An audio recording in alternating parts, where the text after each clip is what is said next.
So the 2019 Transition Patrol Alloy GX build. Full review now. So we'll start with the components. Fox 36 grip 2, best in the biz, as good as it gets. They feel excellent. Just done a review on them, so you can touch, get into that a little bit more. The reverb dropper post, it's killer. I think it's starting to sink a little bit now, so I'm not sure if that's, I'll keep an eye on that.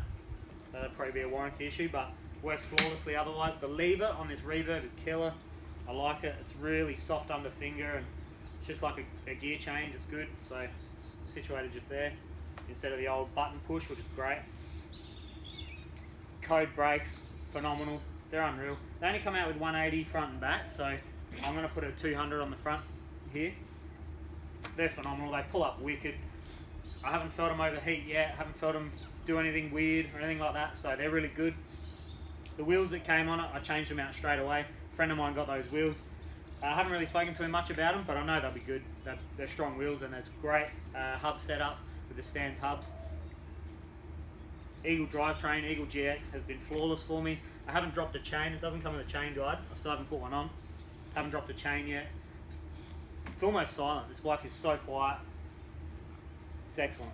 I've gone the shorter crank straight away, so 165s. It came with 170s, which is alright, but I definitely prefer the 165s. The clearance is everything. Someone mentioned to me the other day about the thickness of my pedals. I mean, they're not super thick, but they're not the thinnest on the market, and that would help with increasing your clearance as well, so that's something to think about. The rear shock, not a big fan, but it's better. It's much better now than it was. So it comes standard with a 0.6 spacer. I went down to a 0.4, then a 0.2, and now 0.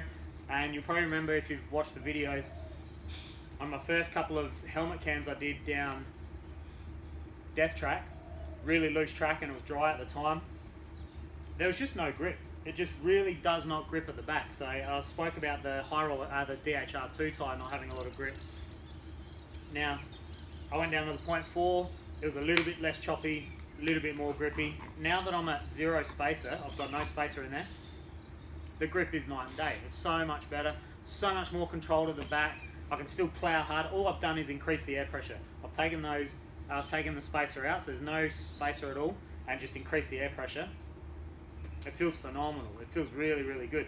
It can be better. I feel like a Super Deluxe would still improve it, but it's good enough for now. So if I was to never end up getting the Super Deluxe, I wouldn't be too disappointed. But with any spacers in there, 0.2 you could probably get away with if you really like a bit more support there. 0.2 is good, but anything over that, it seems like you're going in the wrong direction. It goes from soft to really firm too quickly, and it's not a very predictable bike. It beats you up when you get deep in the shots, in the hits. So happy with that. Now, what else we got componentry wise? Brakes. The bars are alright. These are race face. I think they're race face Chesters. So 35, so oversized clamp diameter. It's a 40mm stem. The bars feel great. If anything, maybe, I don't know whether maybe roll them back a little bit.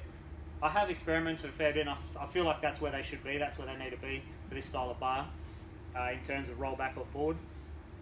I feel like the Rentals maybe have a little bit more sweep. I'm not sure. I'd have to look it up, but sometimes I feel like my hands are too square. I'm not back a little bit. I'm almost too square, almost like a boo bar feels like. But they're good. They're still good. It's not something to complain about. I did have an issue with the code brake. These are the code RSC, so they got contact point adjustment. The contact point locked up on the rear brake, so I've just got a guide RSC on it now, which is killer as well. Good brake as well for the back. So SRAM are fixing that. Shout out to SRAM, they're killer. They always hook you up. If there's any warranty issues with SRAM, brakes, drivetrain stuff, whatever it is, suspension, they're always good. They're always good with their warranty. So shout out SRAM.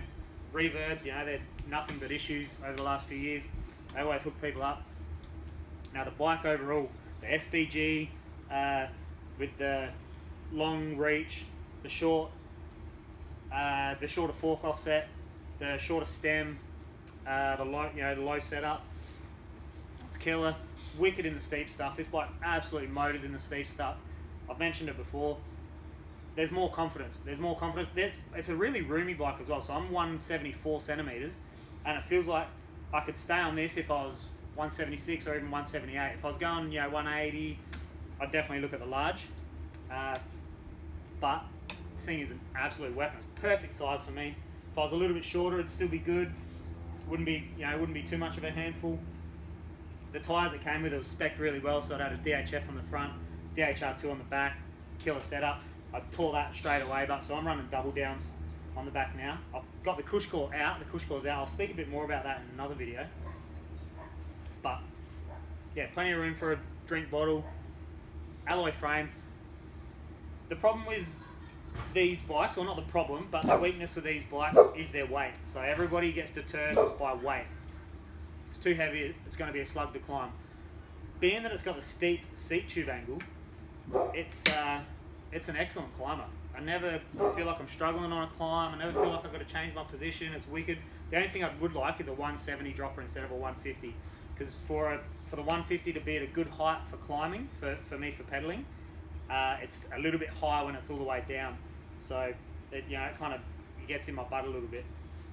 So I'd love a 170. That might be something to do in the future. I'll get a one-up seat post probably. That seems like the way to go at the moment. So it's got a really short insertion, and you got the 170. The ability to run a 170.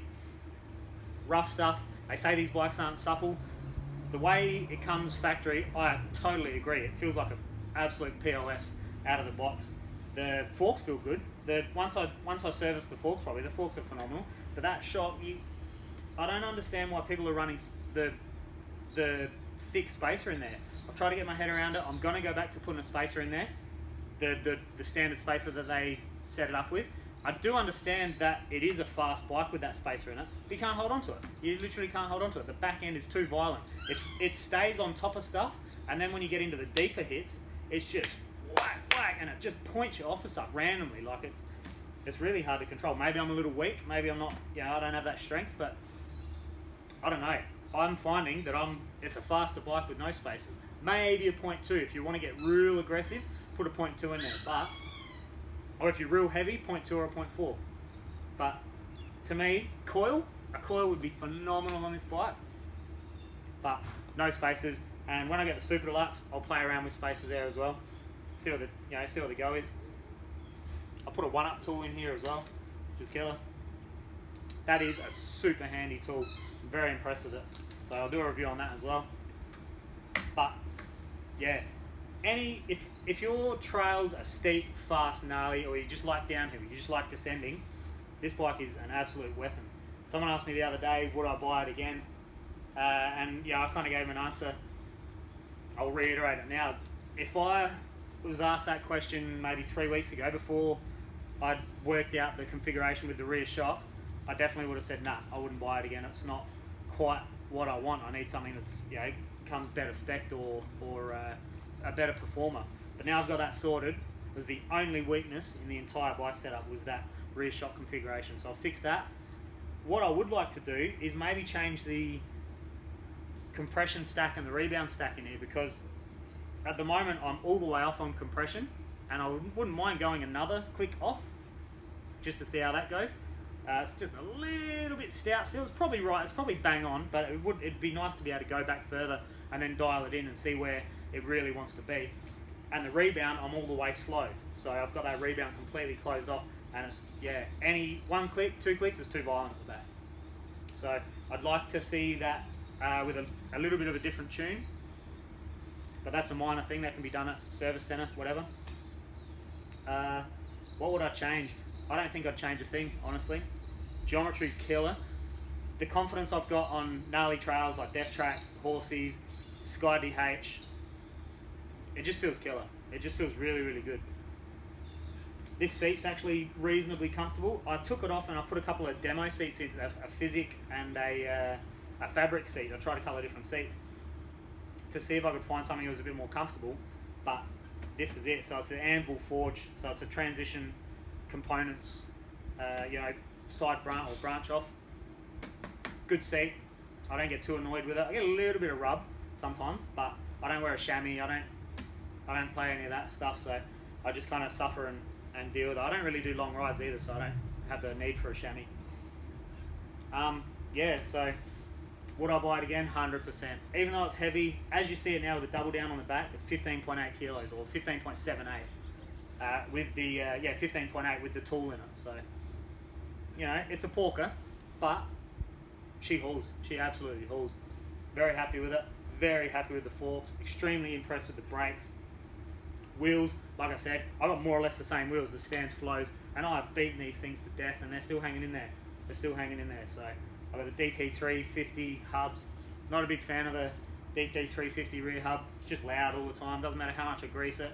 It's quiet for maybe 2 or 3 runs or whatever, and then it pushes the grease out and it gets loud again. So if you put any oil in there to quieten it down, it slips and you'll just destroy your ratchet. So that's a bit of a shame with the DT hub, but that's not what comes with the bike. It comes with a Stance hub with 78 points of engagement or something. So it's killer setup straight out of the box. Eagle, can't go wrong. So if you're in the market and you don't mind the weight, bam. Or get the carbon. I don't really like carbon bikes. I think it's I don't see the benefit outside of weight. I don't like I feel like they're fragile. Even though they're strong and everyone says they're strong and stronger, whatever, blah blah blah, they're fragile. You see someone, you know, hit their carbon bike into something and you got a chip there and then a weakness, and then you got to go and get it fixed. Whereas you do that on an alley bike, a little dent, and you'll have that dent there for 30 years. So yeah, Transition Patrol 2019, what a weapon.